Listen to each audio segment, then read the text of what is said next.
Hello everyone, and welcome to Pagir meeting. This time, this is more of an important event that has happened in English after a very long time. Today, we'll be discussing one of the most important and most controversial project that is going on in Kerala. So, K-Rail Silverline project, which has been proposed for a few years before and then is going on right now, has been opposed by many residents of Kerala. So it is a railway project, high-speed railway project that is connecting Thiruvananthapuram in the south and Kasargod in the north. And to connect this, they are planning to take over the lands of people, destroy the houses, and so on and so forth. So it has a huge amount of social and environmental impact. But before any of such projects, come, usually there will be a lot of environmental assessment and social impact assessment, but the Kerala government has not carried on any such assessments. And without taking consent from the people there, these people are just grabbing the lands and constructing the project. And there has been continuous protests going on against this project. All the local Kerala people and some of the parties involved have been protesting, and there are many organizations that have come up in order to protest against such a draconian move, which will destroy the life of people, their living standards and their livelihood. So this project has been opposed for the past few years by many organizations, and one such organization is Movement Against K-Rail Project. And today's speaker, Mr. Rameez Shahazad, has been instrumental in organizing the people and protesting against this project. The general justification that is being laid in such a project would be, to facilitate trade, transport, and public public development. So this notion of the project of development is problematic at many concerns. The notion of development has been, used by many of the neoliberal economists, neoliberal governments, in order to, destroy the lives of common people and in order to help the corporates.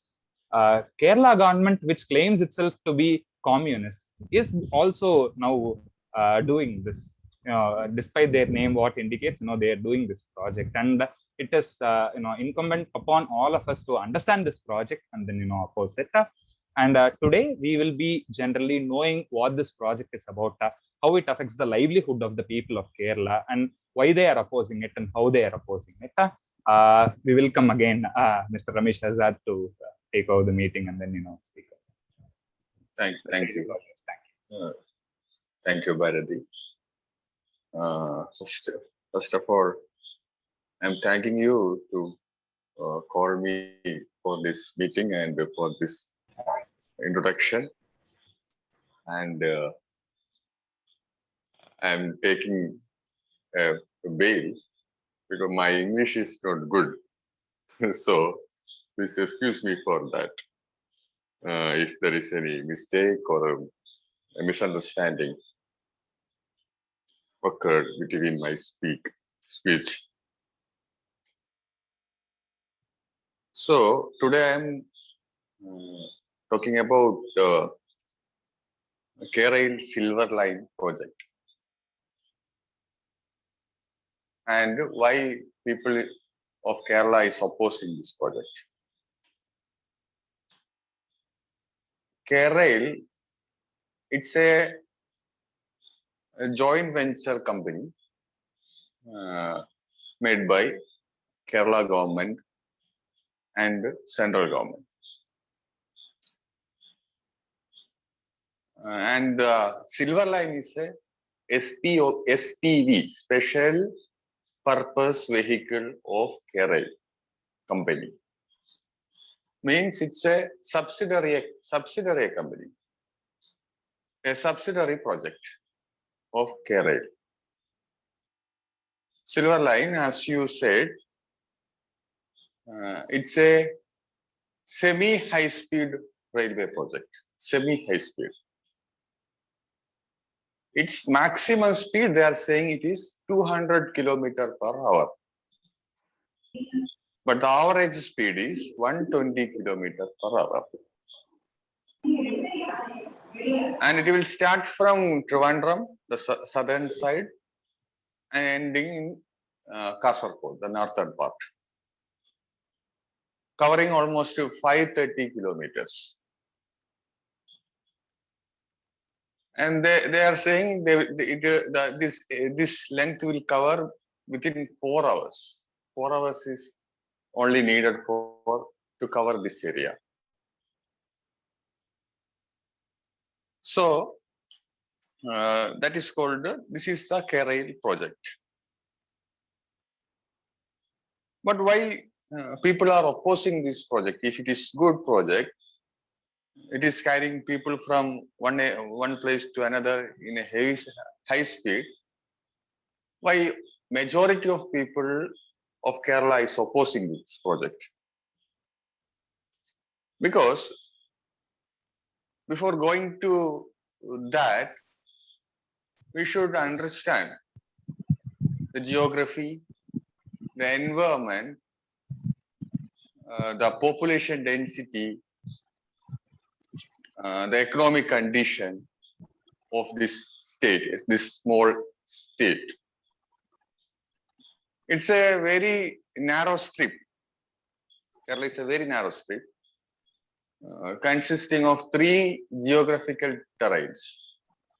One, as we all know, one is the high range, that is Western Ghats. Almost 44, all the 44 rivers of Kerala is starting from this Western Ghats. 3 is going to east to Tamil Nadu and Karnataka, and all the other 43 is coming to west from the east.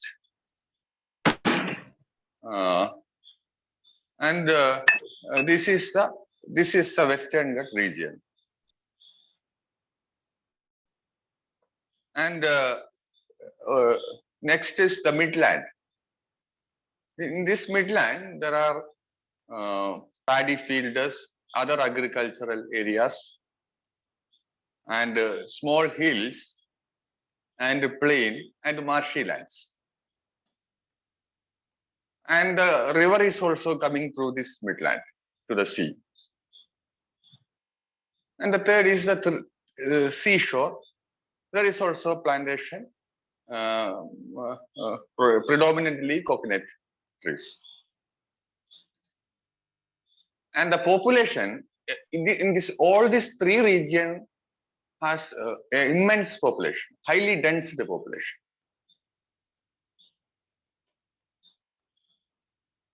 And this Kerala is a slope from east to west. It is a slope.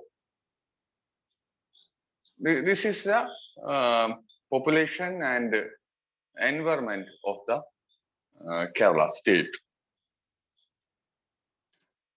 And its economy, there is no major primary production. There are agricultural lands, agriculture, and small fisheries, good raw material for fishing and other things are there. And small industries are there. But the government is not supporting these industries, so that the majority of the people going to outside the Kerala to earn livelihood. So that all these lands are becoming real estate. So the business, the secondary, tertiary business is going on. Real estate business and income from outside Kerala. And about the Kerala state government, it is a debt. The revenue, the major chunk of its revenue is coming from loan. its loan is Kerala government loan is about 3 lakh crores. They are taking this loan even to pay the salaries. And repayment of loan, earlier loans are also made by these new loans. And there are even a big corporation of Kerala is this Kerala State Road Transport Corporation. It is almost died because the government is not paying salary for the workers of this corporation. That is connecting this KSRTC, this Road Transport Corporation is connecting all the rural area to urban Kerala. So, this is the condition, economic condition. This is the environmental condition and population of the Kerala. Here, this K-Rail Silverline project is going to be initiated. In this project, it is the major part of this K-Rail Silverline is going through the Midland. It has 390 kilometers of embankment area. It's a wall-like structure. Almost average height of this embankment is 8 meters. So it's just like a dam without a shutter. So the water coming from this Western Ghat, rivers coming from this Western Ghat, the path of this rivers is these obstacles. This embankment become an obstacle for this river, and there is a huge chance for this flood in every time, because from 2018, since 2018, Kerala is facing a huge flood in every year. So it is just like making a new dam in between this embankment, this railway. So this is the one reason people opposing this project. And the second major reason is this project needs 80 lakhs stone. Now, where from this stone come? The stone come from Western Ghat. Now itself, there is almost more than 5,000 quarries in Western Ghat. More than 5,000 quarries. Only 500 is legal. All other are illegal quarries. In these quarries destroying Western Ghats. For example, if there is a quarry, it is creating soil erosion. So everywhere in this rainy season, there is huge landslides in Western Ghats area. So if for this K-Rail, they are going to start new quarries because they need 80 lakh loads of these stones. So it will destroy the Western Ghats. The full Western Ghats will be destroyed. And it is a very fragile area environmentally. So that is the second reason people opposing this project. And the third one is because of the almost 1 lakh people will be evacuated from his lands without proper rehabilitation. So it is a big third major problem. So that is the third reason people is opposing this project. So because of this reason, people formed a committee to oppose this project. The committee's name is Kerala Silverline Viruddha Janakiya Samiti. In Malayalam, it is Kerala Silverline Viruddha Janakiya Samiti. And they formed almost 300 committees everywhere in Kerala, across Kerala. So they prepared, this committee prepared people to protest. When they are coming, these authorities coming to grab land, they are coming with a survey stone without any notice, further notice. And people started to oppose unitedly. And now there is no yellow stones paved anywhere because all were removed by the people itself. So this is the condition of the movement in Kerala. I think the first phase it is enough, and it is better to discuss. If there is any question, we can try to discuss.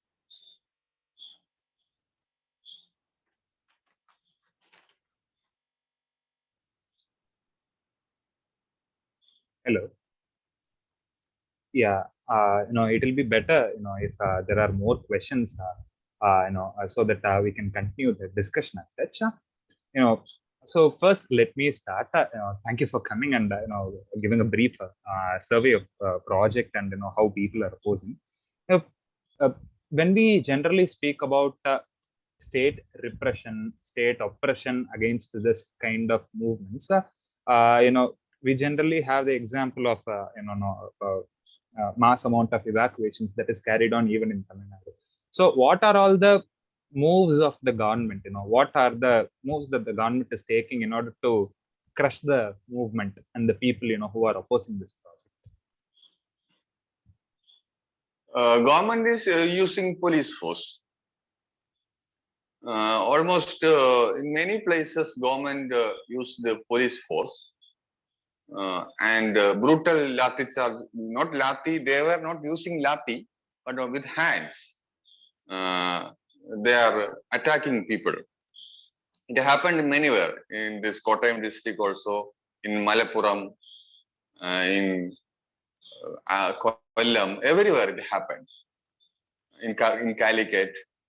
But people opposed this brutal force with unity.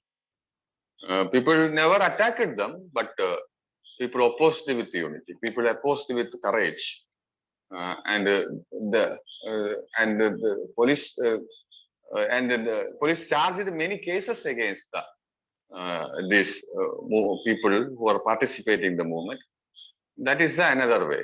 First is attack, and another is cases, charging cases.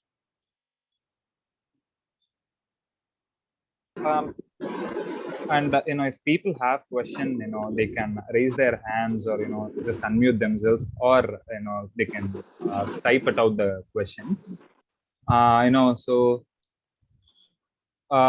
one question from Shetty Babu. So why is a left government so desperate to implement this project despite such huge protests? Usually it will be the left who will be protesting against such project. But in Kerala, why does the left, keep on doing this project?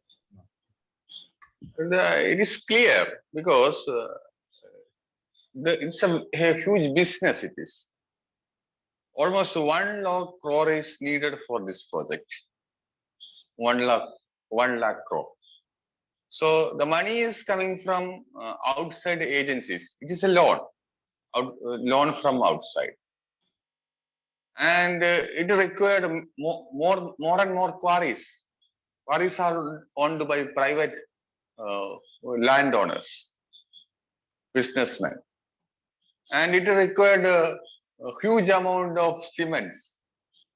So there is a interest of cement industry and this steel industry, and many industries are there behind this project, from banks to this kind of industries, and they will get this government, the parties will get commission for this. That all are saying that. And about left, it is not left. That is the thing. Another question is, what is the stand of opposition parties? For instance, there is Congress party, and there is, a small amount of BJP presence also in Kerala. Now, what are their stands on it?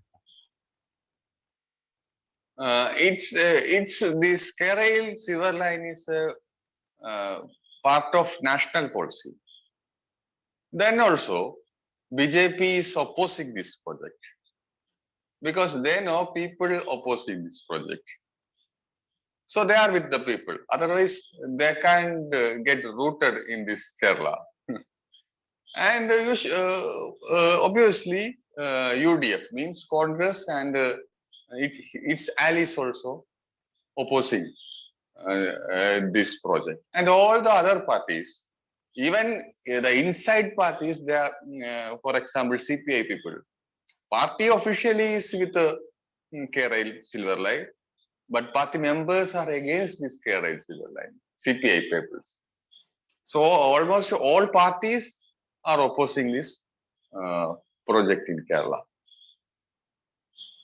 And another question that arises is, about the social impact assessment and the environmental impact assessment. And we've heard that there has been no such assessments carried on in Kerala regarding this project. Why is it so? And an add-on question is that if such social assessment, social impact assessment and environmental assessment has been carried out, what would have been the results?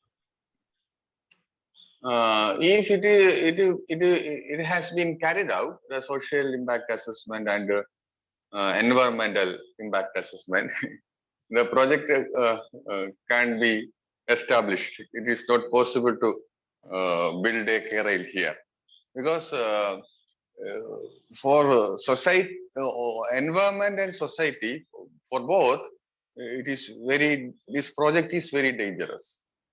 For Kerala, not only the life of Kerala, not only the people of Kerala, even the life itself will be in peril, in danger in Kerala.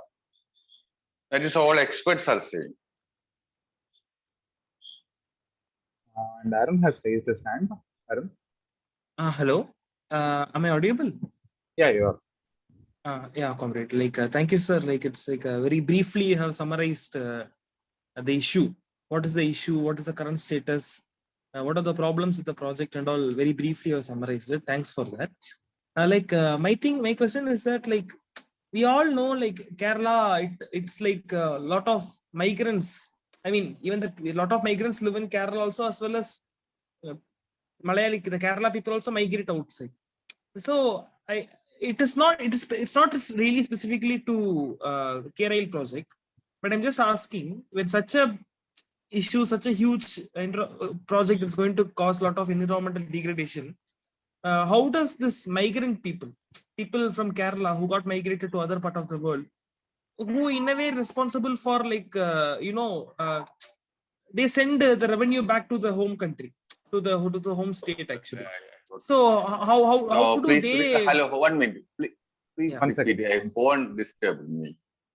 Yeah. Repeat the question. No, a lot of Malayalis, they live outside Kerala, but still they play a very big role in contributing to the Kerala economy. They work in Gulf countries and other countries and all. They send the money back. They buy property, invest in Kerala. So they play a huge Yes, role in Kerala. What to say? This Kerala economy. But what about in the Kerala politics, especially when it comes to case like KRIL project and all? Do this migrants, the people of the Kerala living outside, do they have a say in it? Do they actively participate in the Kerala politics and all? That I wanted to know. Especially when it to Kerala, what kind of pressure they exert on the decision making? For most of the people from Malabar region, northern Kerala, they are in Gulf. They are working in Gulf. In mind, they are against this project. Almost all are against this project, but they are not in the movement. For example, in Kasargod region, I belongs to there. All homes, there are 2-3 people abroad. They are working abroad. But if we call them for a meeting, there is nobody to come here for the meeting. All males are in abroad, but they are against this project. That is there. But government is not considering this opposition. Government is only considering the interest of very few. They want this carriage project. That is the thing. And CPM volunteers, they are blindly propagating for this carriage Silverline. That is also happening. I think it is your question is answered. Yeah, it is clear. It is clear, sir. It is clear. Yeah. And And one more small doubt is that, like, from Tamil Nadu, we heard about a lot of apart from left groups and Congress, like even recently one movie came, no, like Pada, which is about the Tayangali Pada, one movie came. Yes. So in that movie, and then we heard a lot about the Islam politics, like very radical, Muslim organizations are there very assertively participating, the tribal groups, Dalit organizations and all. So what is their role in the movement? Apart from the left and Congress and BJP, the mainstream parties, the other minority-based organizations, how do they contribute to the movement? Do you like to? BSP is participating in the movement, and fraternity means Jamaat Islami is participating in the movement. SDPI is participating in the movement. These are the visible forces participating from this minority side. no, another And doubt also arises. And a league is there. Muslim League is also participating. Muslim League, it is a ruling party. Now it is the part of opposition. They are also participating. One question that arises, when we take note of all the parties that is opposing such a project is,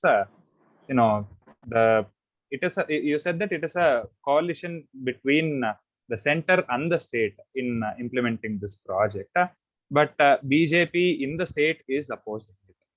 So how does this, center state coalition and BJP opposing it happen? You assume a situation. If there is no protest in Kerala, the BJP will welcome this project. There is a protest. So, center is also not giving permission for this project. And the BJP state committee also opposing the project. If there is no protest, center will give permission for the project. State will welcome the project. So this is vote bank politics. There is nothing other. Only vote bank politics it is. And one of the questions in the comment is, the government is conducting door-to-door campaign to earn the people's support in the project. What was the impact of such a campaign? Impact is negative. People is just opposing the volunteers. So somewhere they were threatened also. The panchayat members, even MLA also threatened. Threatened means people shouted against them. It's interesting. And you spoke about the impact on the Western Ghats, how it would destroy the entire ecology of Kerala, and also we know that it's passing through the agricultural lines and the houses of the people. When such a huge project which is destroying the lives and livelihood of people, what is the rhetoric of the government? Why is what is the reason that the government is saying to people? Only one reason: high speed and development. Right, that's the only advantage. Yes. High speed and development. And one of our friends, Indian, have come to Kerala and then participated in some protests, and he found that most amount of the protesters are old people generally in the project, because of the migration. And it would be good if he also joins the conversation. Inian? Yes, I'm here.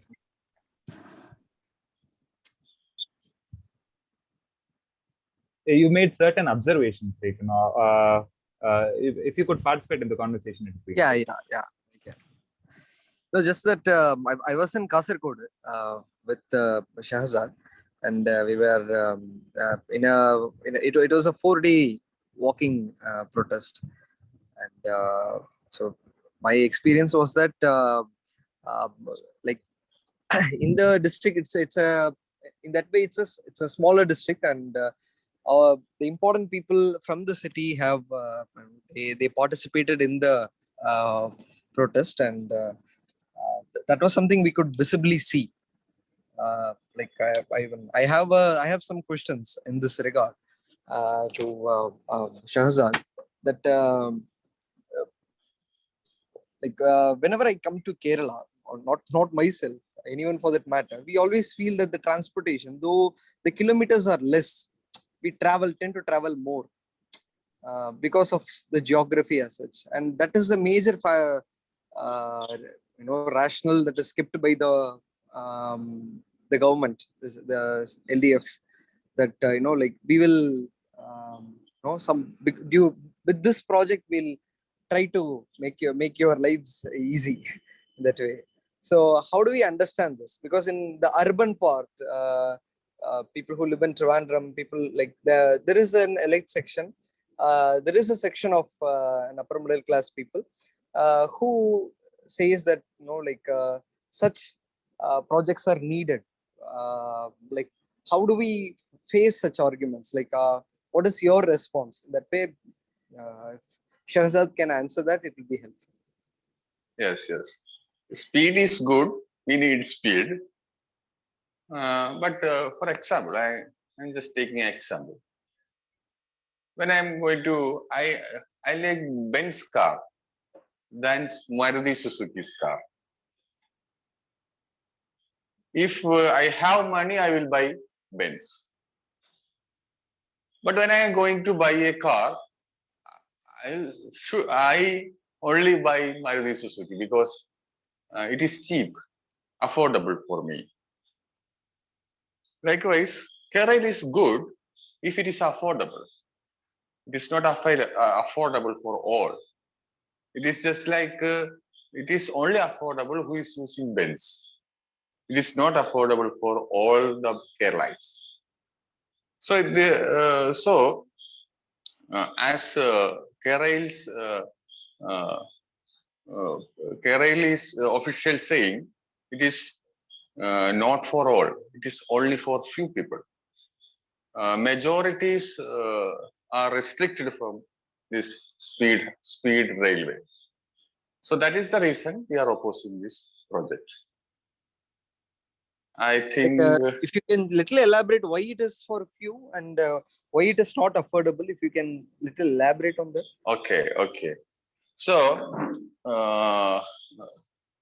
all the cost of journey in Kerala Silverline is 2.5 rupees per kilometer.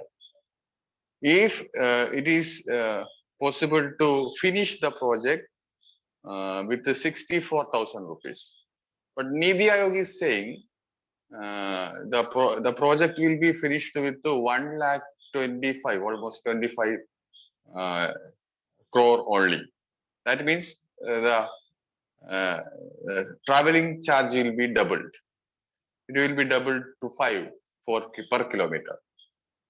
So to travel this 530 kilometers, it will cost 2,500 almost. And now the cost is 300 rupees. Nobody will take 2,500 ticket instead of the 300 general journey. If the journey is in the day, people only take sitting seats. That will charge only 150 rupees. So in the night only they are taking sleeper ticket for 300 rupees. But this Kerala, only very few people are traveling in AC train, AC compartment. But in Kerala, it is for all, it is 2,500. It is not affordable for everybody in Kerala.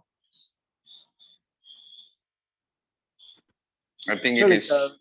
Yeah. Thanks for the answer. But just one more question.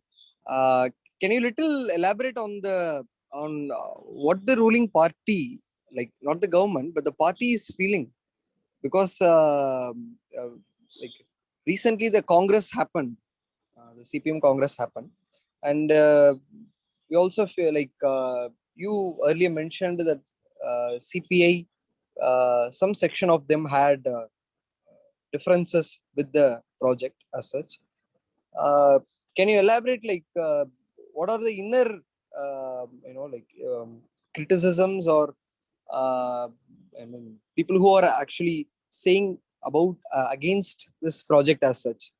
Are there a section of the ruling party who are against this? Like what is happening? I didn't see anybody from CPM, they are opposing Kerala. But I have seen people from CPI, they are opposing this. And from inside, some ministers are opposing the project. For example, Anatalavattam Anandan, he is not a minister, he is the leader of CPIM. He is opposing, but silently, not speaking the thing, but he is silently opposing. That is from any internal news it is came. I don't know why they are opposing the project. These higher leaders, but these common volunteers of CPI, they are saying almost the same argument. It is against people. It is against economy. It is against the environment. But what's the reason of the leaders that I don't know. I didn't hear anything. Thank you for this. And one general question about the movements and the Kerala environment as such.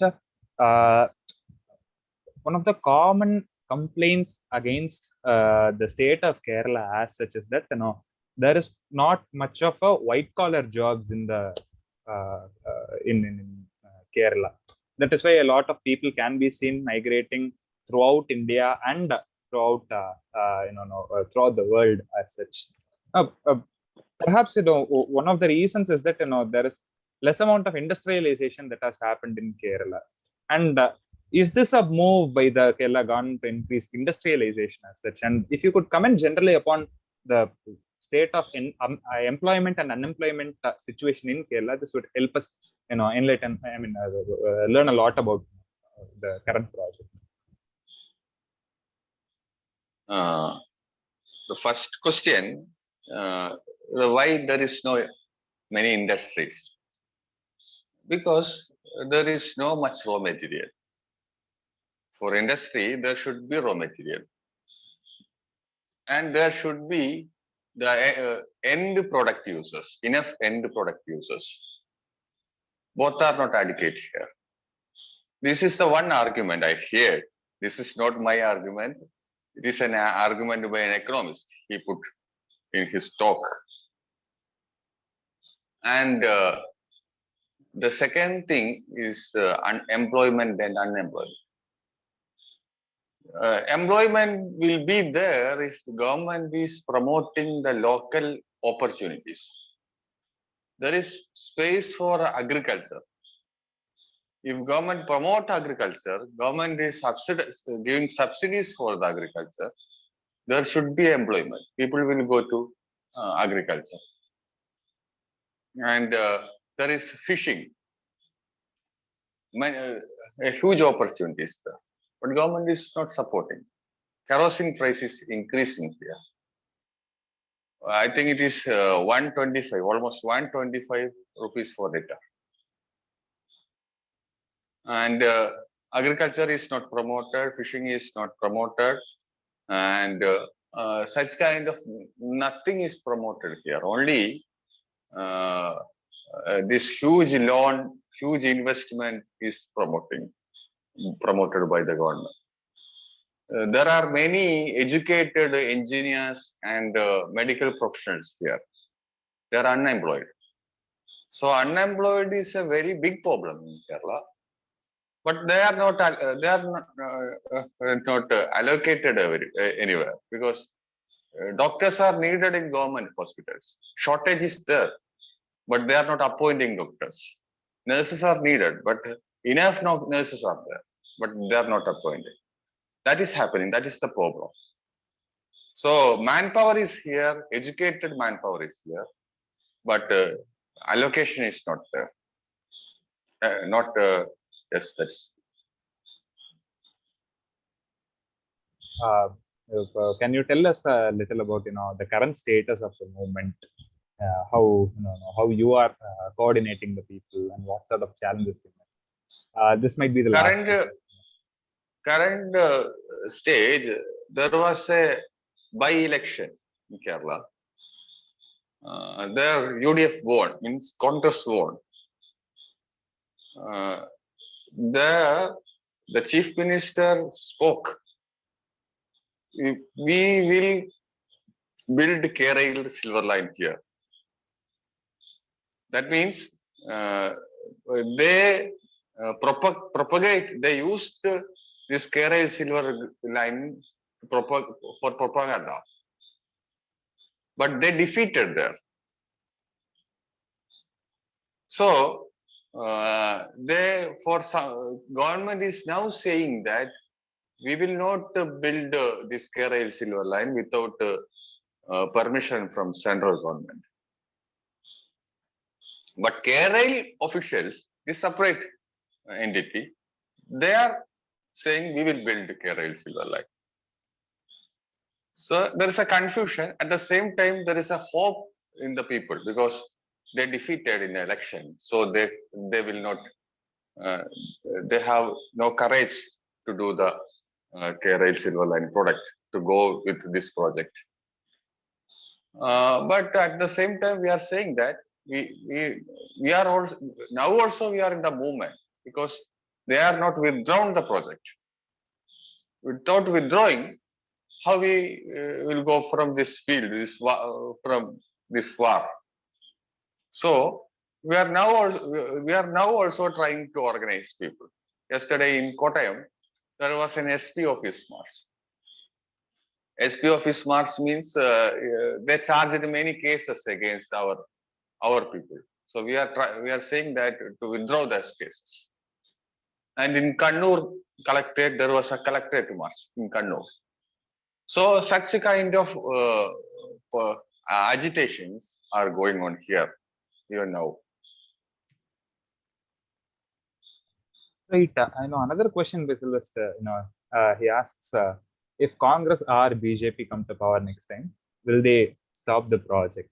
This is another important question. Thank you for that. That we don't know. The policy of all these ruling parties are same. They are for these corporate projects. But I don't know if Congress is coming next time or I don't know. That's they will decide.